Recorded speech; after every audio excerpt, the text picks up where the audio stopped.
Assalamualaikum warahmatullahi wabarakatuh. Saya Muhammad Jifi Putra akan menjelaskan apa itu konsep dualisme. Pengertian dualisme. Dualisme adalah suatu keadaan di mana sang superior hidup berdampingan dengan sang inferior, namun tidak memiliki hubungan yang erat dan memiliki kecenderungan jurang pemisah antara sang superior dan sang inferior makin terbuka lebar seiring berkembangnya zaman. Dua keadaan yang berbeda di mana sebagian bersifat superior dan lainnya bersifat inferior yang bisa hidup berdampingan pada ruang dan waktu yang sama. Kenyataan hidup berdampingan itu bersifat kronis dan bukan tradisional. Dengan kata lain, hidup berdampingan antara kemakmuran dan kemiskinan secara internasional bukanlah suatu fenomena yang sederhana yang bisa hilang karena proses waktu semata. Derajat superioritas atau inferioritas itu tidak menunjukkan kecenderungan yang menurun, bahkan terus meningkat. Keterikatan antara unsur superior dan unsur inferior tersebut menunjukkan bahwa keberadaan unsur superior tersebut hanya berpengaruh kecil atau bahkan tidak berpengaruh sama sekali dalam mengangkat derajat unsur inferior.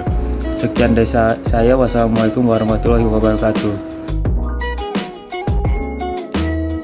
Saya Alfi Ramadhani. Di sini saya akan menjelaskan apa sih yang dimaksud dengan dualisme sosial. Dualisme sosial merupakan temuan penelitian dari seorang ekonomi Belanda yang bernama J.H. Boyk tentang sebab-sebab kegagalan dari kebijakan ekonomi kolonial Belanda di Indonesia.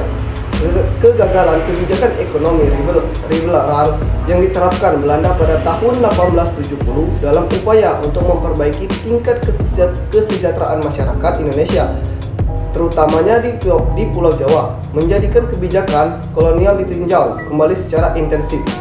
Berawal dari tesis dokternya pada tahun 1910, Boyke menyatakan bahwa pemikiran ekonomi Barat tidak bisa diterapkan dalam memahami permasalahan perekonomian negara-negara jajahan seperti tropis tanpa suatu modifikasi teori. Jika pembagian secara tajam, mendalam dan luas yang membedakan masyarakat menjadi dua kelompok, maka banyak persoalan sosial dan ekonomi yang bentuk dan polanya sangat berbeda dengan teori ekonomi Barat, sehingga pada akhirnya teori tersebut akan kehilangan hubungan dengan realitas dan bahkan kehilangan nilainya. Berbicara mengenai konsep dualismenya sendiri, Boyke mengawali penjelasannya dengan mengatakan bahwa arti ekonomi masyarakat memiliki tiga ciri, yaitu semangat sosial, bentuk organisasi, dan teknologi yang mendominasinya. Di dalam masyarakat yang dualistik ada dua sistem sosial yang wujud secara berdampingan, di mana yang satu tidak dapat sepenuhnya menguasai yang lainnya. Demikian sebaliknya, keadaan dualistik tersebut disebabkan oleh adanya sistem sosial yang lebih modern, terutama berasal dari negara-negara Barat, yang kemudian berkembang di negara lain sebagai akibat dari adanya penjajahan yang perdagangan internasional sejak abad yang lalu. Oke teman-teman, di sini saja penjelasan dari saya. Dualisme ekologis. Pada tahun 1963, Clifford Geertz menjelaskan konsep dualisme ekologis. Menurut Geertz, dualisme ditandai oleh perbedaan-perbedaan dalam sistem ekologis. Setiap sistem ekologis tersebut menggambarkan pola-pola sosial dan ekonomi tertentu yang menyatu di dalamnya dan membentuk suatu keseimbangan internal. Geertz menggambarkan adanya stabilitas dualisme ekologis tersebut dengan menunjukkan bahwa dualisme prakolonial di Indonesia semakin menguat dengan adanya intervensi kolonial, bukannya semakin menurun atau berkurang. Geertz menjelaskan konsepnya tentang dualisme ekologis ini dengan menggunakan kasus Indonesia. Dia menjelaskan tentang adanya perbedaan antara Indonesia dalam dan Indonesia luar. Indonesia dalam hal ini direpresentasikan oleh Jawa, merupakan sistem ekologis padat karya yang ditandai oleh pertanian padi, tebu, dan tanaman lainnya, yang membutuhkan kondisi iklim tropis dan semi-tropis dan membutuhkan banyak air. Sementara Indonesia luar ditandai oleh pertanian yang padat tanah dan padat modal, produk padat karya seperti produk tambang karet dan kelapa sawit. Sementara menurut Bahirawi Sanusi, dualisme merupakan himpunan masyarakat yang berbeda yang memungkinkan pihak yang termasuk superior dan inferior hidup berdampingan di suatu tempat yang sama. Assalamualaikum warahmatullahi wabarakatuh. Perkenalkan, nama saya Muhammad Hanif Erlian. Di sini saya akan menjelaskan tentang dualisme teknologi. Dualisme teknologi adalah suatu keadaan di mana di dalam suatu kegiatan ekonomi tertentu digunakan teknik produksi yang berbeda dengan kegiatan ekonomi lainnya, sehingga menyebabkan perbedaan tingkat produktivitas yang sangat besar. Dalam hal ini, teknologi modern sangat berperan penting. Teknologi modern yang dimaksud adalah berkisar pada sektor industri pertambangan, industri transportasi, dan sebagainya. Sedangkan kegiatan ekonomi yang tingkat teknologinya yang masih rendah, yaitu produksi industri rumah tangga, organisasi produksi tradisional, dan lain-lain. Sektor modern terpusat pada produksi komoditi primer dalam perkembangan atau dalam pertambangan dan perkebunan. Sektor modern itu mengimpor teknologinya dari luar negeri.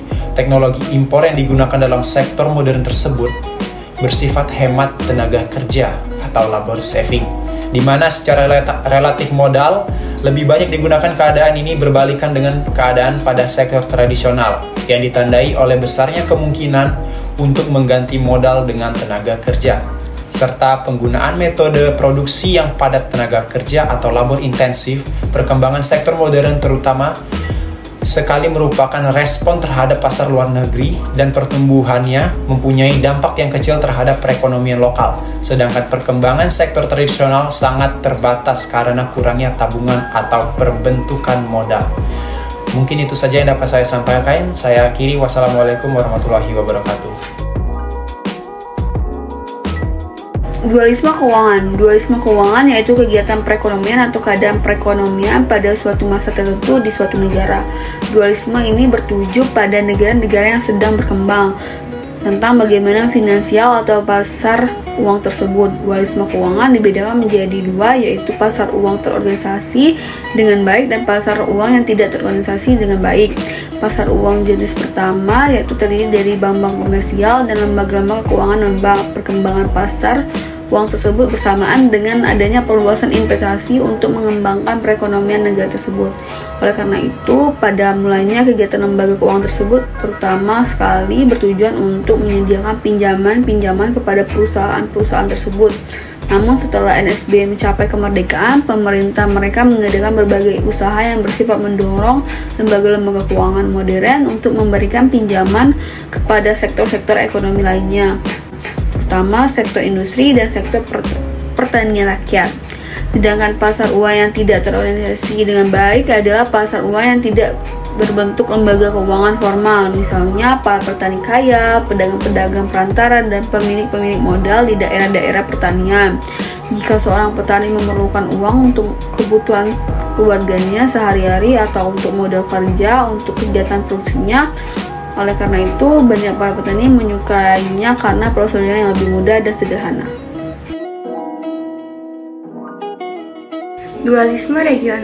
Dualisme regional merupakan suatu ketidakseimbangan tingkat pembangunan yang terjadi antara suatu daerah yang berada di dalam suatu negara.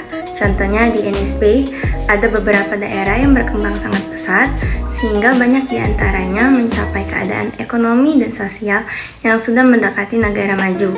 Sedangkan di daerah lainnya, perkembangannya sangat lambat dan mungkin untuk mengalami suatu kemunduran. Hal ini mengakibatkan bertambah lebarnya kesenjangan atau suatu gap tingkat kesejahteraan antara berbagai daerah. Dualisme regional juga dapat menimbulkan beberapa masalah-masalah sosial politik yang dapat menghambat usaha untuk mempercepat lajunya pertumbuhan ekonomi di suatu negara. Dualisme regional dibedakan menjadi dua jenis, yaitu pertama ada dualisme antar daerah perkotaan dan pedesaan, yang kedua ada dualisme antar negara pusat industri dan perdagangan dengan daerah-daerah lain dalam negara tersebut. Kedua jenis dualisme ini dapat timbul akibat investasi yang tidak seimbang antar daerah perkotaan dengan daerah pedesaan. Ketidakseimbangan tersebut akhirnya menyebabkan kesenjangan antara pusat negara dengan daerah-daerah lainnya. dan antara daerah perkotaan dan daerah pedesaan yang bertambah besar. Nama saya Alif Sandana. Pada akhirnya saya akan menyampaikan tentang pengaruh dualisme terhadap pembangunan. Di muka telah dijelaskan berbagai macam dualisme yang terjadi di NSB. Berbagai pendapat telah dikemukakan tentang akibat buruk dari adanya keadaan dualisme tersebut terhadap peluang pengembangan masyarakat yang masih menjalankan kegiatan-kegiatan ekonomi dengan cara tradisional. Analisis tersebut pada dasarnya menunjukkan bahwa berbagai macam dualisme yang ada di NSB, terutama dualisme sosial dan teknologi, menyebabkan mekanisme pasar tidak berfungsi sebagaimana mestinya dan ketidaksempurnaan mekanisme pasar. Ini selanjutnya mengakibatkan sebenarnya yang tersedia tidak dapat digunakan secara efisien. Di samping itu, analisis tersebut menunjukkan pula bahwa penggunaan teknologi yang terlalu tinggi di sektor modern dipersulit prosesnya. Perkembangan kesempatan kerja di sektor modern hal ini akan menambah kerumitan masalah pengangguran yang dihadapi dan akan membesar. Berbagai corak hambatan yang timbul sebagai akibat dari adanya sifat-sifat dualisme dalam perekonomian yang perkembangannya masih belum begitu tinggi, bersumber dari adanya pengaruh yang masih sangat kuat dari sektor tradisional terhadap kehidupan seluruh masyarakat dan kegiatan perekonomian. Sebagai masalah kegiatan ekonomi dalam NSB yang relatif miskin masih dilaksanakan dengan menggunakan teknik yang sangat sederhana dan didasarkan pada cara berpikir yang masih tradisional.